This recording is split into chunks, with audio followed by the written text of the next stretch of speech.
Site de Tondo à Kolwezi dans la province du Lualaba. Ici, tout a commencé le 1er décembre 2024. Ce jour-là, des centaines d'exploitants miniers artisanaux envahissent la concession appartenant à la société CMT, filiale du groupe Ledia.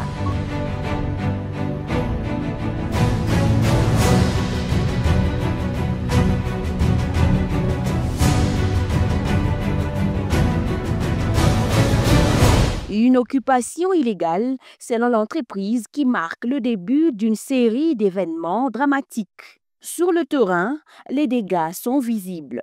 Un mur effondré, du matériel détruit, un laboratoire saccagé. Le personnel traumatisé a dû être évacué. Pour CMT, il s'agit d'un acte de sabotage qui menace la sécurité de ses opérations. Face à cette situation, la société a décidé de saisir les autorités compétentes, dont l'Agence nationale des renseignements, l'ANR. Un recours contesté dans certains milieux juridiques et médiatiques accusant le groupe Ledia d'avoir instrumentalisé le service de l'État. Le 1er décembre, quand le site est envahi, les services de sécurité qui sont envoyés pour déloger et maîtriser ces délinquants essuient des tirs, donc des coups de pierre. Certains policiers sont grièvement blessés. La situation devient tendue. Les envahisseurs du site barricadent, et vous l'avez suivi avec nous, la route Kapata qui ne pouvait plus être fréquentée toute la journée. Quiconque voulait aller à Kapata devait faire le détour par Tchaboula, par Cité Moussonoï ou ailleurs. Cette situation, en termes de gestion de risques sécuritaires ou de sécurité dans le pays, est intolérable. Que le service des renseignements se saisisse du dossier pour vérifier exactement les motivations profondes qui ont milité à cette invasion, à cet envahissement, par un groupe de jeunes du coin ou importés d'ailleurs. Qu'est-ce qu'il y a d'anormal dans ça?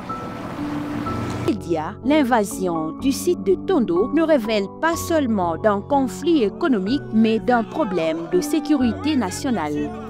Les minerais extraits illégalement auraient alimenté des circuits clandestins, notamment des comptoirs tenus par des ressortissants étrangers.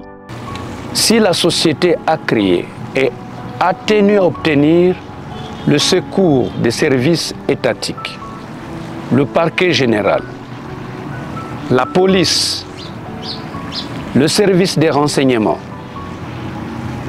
que cela soit mis à contribution pour identifier exactement les auteurs ainsi que les commanditaires de cette opération d'anarchie qui a été créée dans la périphérie de la ville de Kolwezi en décembre 2018.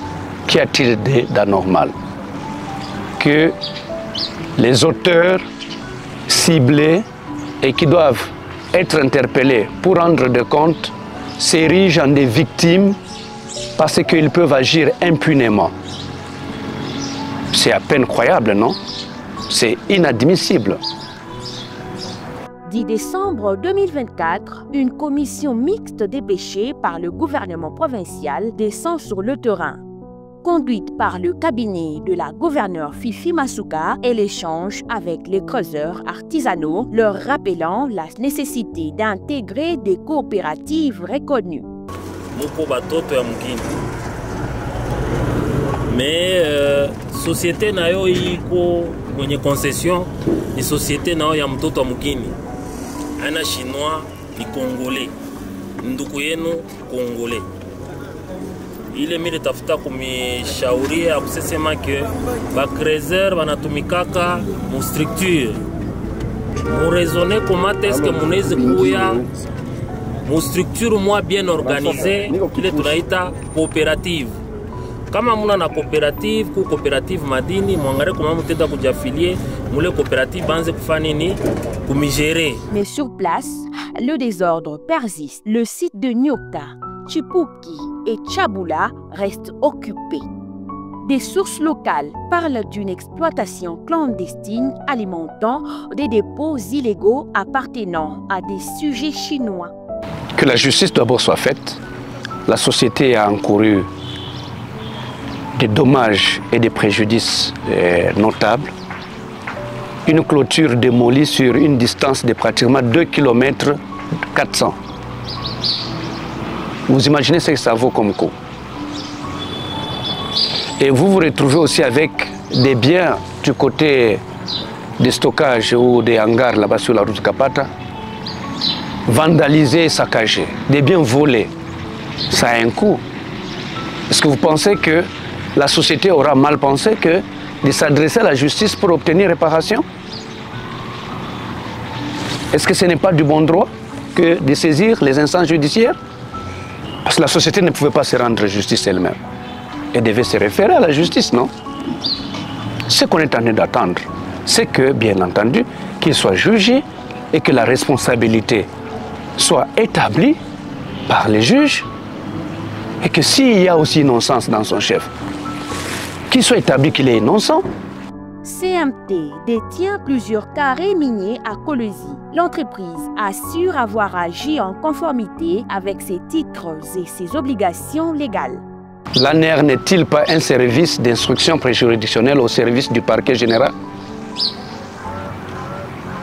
La police n'est-elle pas un service d'instruction préjuridictionnelle au service du parquet général? La loi prescrit que c'est le parquet général qui est le maître de l'action publique en province. Et tous les officiers de police judiciaire travaillent sous la supervision du procureur de la République, lequel relève du procureur général qui est le maître de l'action publique. A-t-il été arrêté à l'ANER et gardé à l'ANER sans être transféré au parquet? Ça, c'est le service qui doit fonctionner. Elle affirme aussi collaborer pleinement avec les autorités judiciaires pour clarifier le dossier. 12 décembre 2024, le président des creuseurs artisanaux, M. Chivunda Kapepa, Jean-Marc Massoudi, est arrêté par les services de l'ANER. Une arrestation qui suscite la controverse. L'opinion s'interroge sur le rôle du groupe Lédia et sur d'éventuelles interférences politiques. Que c'est un voleur qui crie au voleur. Lui, il est nanti, il est revêtu de tout le droit universel. Il peut venir chez vous, il peut violer votre domicile. Il peut détruire votre construction, votre clôture. Il peut voler des biens chez vous et il ne peut pas être interpellé parce que lui, il est président. Vous l'avez appelé président. Et je ne sais pas comment ces critères de moralité ne pouvaient pas prévaloir qu'une personne avec un casier assez chargé ne soit pas interpellée. Selon certaines sources, l'ordre d'interpellation aurait été donné par le gouvernorat du Lualaba, une information que la CMT dit n'est pas confirmée. L'entreprise rejette toute allégation de collusion avec les autorités locales. Que même ces jeunes gens, même lui-même qui est en décrit, il peut le reconnaître qu'ils ont été soutenus, soudoyés et financés par des sociétés, des firmes chinoises qui sont établies ici sur place. Vous le savez, nous ne voulons pas jeter des pierres sur les sociétés qui sont existées parce que ça donne quand même du travail à certains de nos compatriotes. Mais vous savez qu'il y a des Chinois qui sont ici établis avec des sociétés qui exploitent ou qui produisent du cathode, qui produisent même du blister, qui produisent même des hydroxydes de cobalt, mais qui n'ont aucun mètre carré de concession leur donnée. Les minéraux qu'ils traitent, ça vient d'où? Ces minéraux viennent de la contrebande qu'ils financent et qu'ils organisent. Est-ce que nous allons laisser des choses se pérenniser jusqu'à l'infini? En parallèle, la société poursuit son plan de délocalisation et de sondage amorcé avant la crise. Objectif, préparer la relance des activités dans un climat apaisé et sécuriser les communautés avoisinantes. Le processus est en cours et ça évolue quand même. Les autorités provinciales nous accompagnent efficacement sur ce point. Ces processus de délocalisation, la société a déjà un programme de déploiement d'un mur en tilleul. Vous avez vu même l'usine de construction qui a été déployée, qui a été construite là sur la route Kapata, et ça produit des bétons armés qu'on va devoir placer pour essayer de sécuriser le site.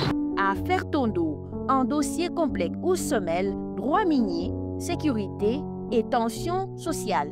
Tandis que la justice poursuit ses investigations, le groupe Lydia dit rester confiant dans les triomphes du droit et la restauration de l'ordre sur ses concessions.